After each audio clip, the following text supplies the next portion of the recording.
I'm Dan Raviv at CBS News in Washington, and we're talking about a movie right now with a filmmaker that you probably know, Morgan Spurlock. He would hope certainly that you've seen him on TV, heard him on the radio, and seen him in his movie. The one I think about, of course, doesn't everyone say this, Yeah. is Super Size Me, where you, what would you say, you attacked McDonald's food? How do you put it? I ate quite a bit of it. I don't know if I attacked it, but I think it attacked more of my lower intestine than I attacked it. And you gained a lot of weight, and you talked about nutrition, and you talked about the food industry. That's right. So it seems that you leap into these movies. You want to live it, and that way we learn. Now, the new one's called The Greatest Movie Ever Sold. Palm Wonderful presents The Greatest Movie Ever Sold. And you have to mention that because it really is all about advertising and product placement. That's right. And this is true. You made a deal with some advertisers that anytime you talk about the film, even right here at CBS News, That's right. you're going to mention them. Well, they are the above-the-title sponsor. Just like you don't go to the center to see a basketball game, you go to Staples Center. You don't go to, Field to see a football game. You go to FedEx Field. So you don't go see The Greatest Movie Ever Sold. You're going to see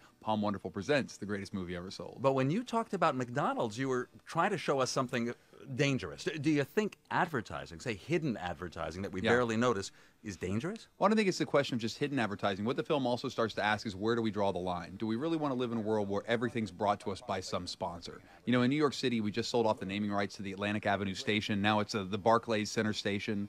I went to see a Lady Gaga in concert, the Virgin Mobile Lady Gaga concert.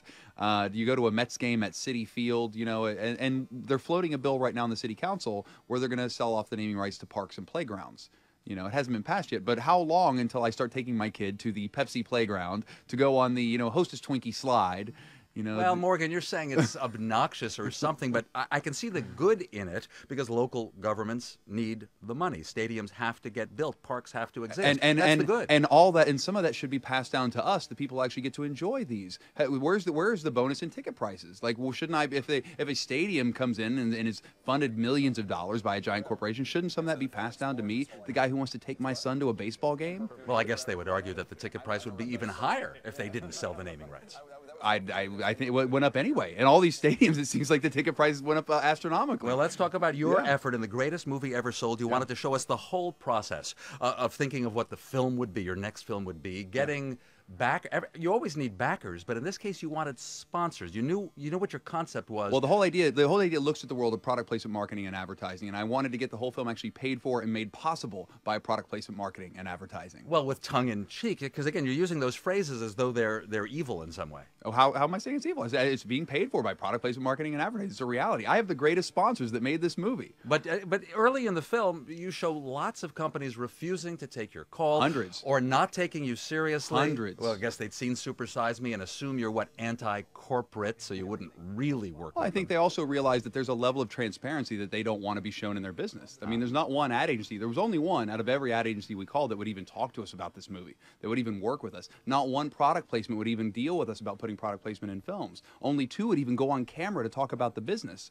And we couldn't get one A-list actor even sit down and talk about holding a product in a shot for fear of repercussions. They wouldn't talk about that. But interestingly, by the way, you got some of your fellow filmmakers, That's right. even Quentin Tarantino, to talk about this part of the business. That's right. And what you start to realize is there is a large amount of manipulation, of influence that corporations start to have in the creative process. You see them change storyline. You see them have influence in how films not only get made, produced, but what they say. It's not only that there's a can of Pepsi Cola in the corner on the table. It's the fact that I go, that's absolutely right. Man, this Pepsi's good. Wow. And that occurs on TV programs. Absolutely. And you had a few examples, that's true. Now, where did you score? I mean, for those listening on the radio, you are wearing a jacket now that reminds me kind of a NASCAR. No, it's almost a formal tuxedo jacket, but it has names of advertisers. If Jeff Gordon was going to the prom, this is what he'd wear. Like if I was Jimmy Johnson getting married, this would be my outfit. You got corporate logos on there, and really every company I'm seeing did give you some money for this These movie. are all people who sponsored the film, and whether it was hard money or soft money, and the difference for people who are listening, hard money is actual cash that was given to us, soft money being money that they committed to help promote the film. Well, in the film, you showed us Sheetz, which I think is convenience stores and gasoline. The greatest convenience store you'll ever go to. Of course, you'd have to say that. Yeah. And Hyatt hotels, they are the greatest? Greatest hotel you'll ever experience. And JetBlue? Greatest airline you'll ever fly. I'm reading the logos just off his jacket, of course. Now, do you have to say that contractually, or it's all kind of part of the joke? I think it's all part of the joke. And I told them I would do it contractually. It is still all in the contract, that JetBlue is the greatest airline you'll ever fly. How successful were you? Because you say in the movie that you needed $1.5 million million Yes. for the production costs. Correct. Are you getting it? Is it coming from these advertisers? Yeah, the whole film completely was paid 100% by the marketers, by the advertising companies. They made this film happen, and they enabled us to make a film that literally we weren't beholden to them or to the other sponsors, with the exception of how we talk about them. I didn't have to show them the film; they didn't get final cut. We got to make the movie we wanted to make, which is amazing. So Sheetz and Hyatt and JetBlue and Old Navy and Palm, the beverage. Palm Wonderful, 100% pomegranate juice. Is it the best juice? It's the greatest antioxidant you'll ever drink. And of course, which car did you get? Mini Cooper. How many did you get? Oh, well, we got 7 while we were shooting, 1 for every day of the week, and then we gave them all back, and we kept 1. That's all NASCAR'd out as well. It's covered in logos for the movie. So it's good for the movie and good for them, and that's what it's all about. Well, for them, and that's the whole reason they did it, because I think that by them taking a risk, by giving up control, and ultimately, here's what I think companies need to realize: the more control they're willing to relinquish to people who are creative, the more they can benefit. So they shouldn't have demanded final cut, and your advertisers or sponsors didn't. They did not. Yeah, Absolutely. You kept your final cut. Let me just bring you back to McDonald's for a second, because just in the past... They didn't get final cut either. Supersize me, I'm sure. But just in the past couple of weeks came news that McDonald's in the USA is expanding, hiring 50,000 more employees. Yeah. So to Morgan Spurlock, is that good news or the triumph of evil? Yes. I think it's a combination of both. Both those answers are correct.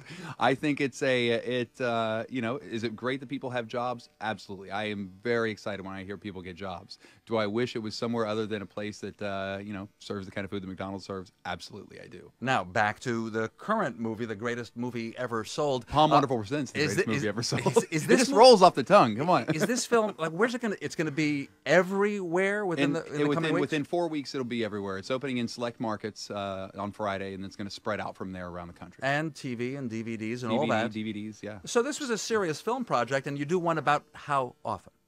I make a new film about every 2.5 years. Which, of course, makes me ask, what's the next one? Do you know? I am a big comic book fan. I am a comic book geek. Grew up loving comic books my whole life. So we're making a film all about San Diego Comic-Con called Comic-Con Episode 4: A Fan's Hope, and we're editing that right now. It's incredible what happens in San Diego. And really, in Morgan Spurlock's life, it's pretty incredible. We've been speaking about your latest documentary, The Greatest Movie Ever Sold. As usual, Morgan Spurlock is in the middle of it. Morgan Spurlock, thanks a lot. Thanks for having me.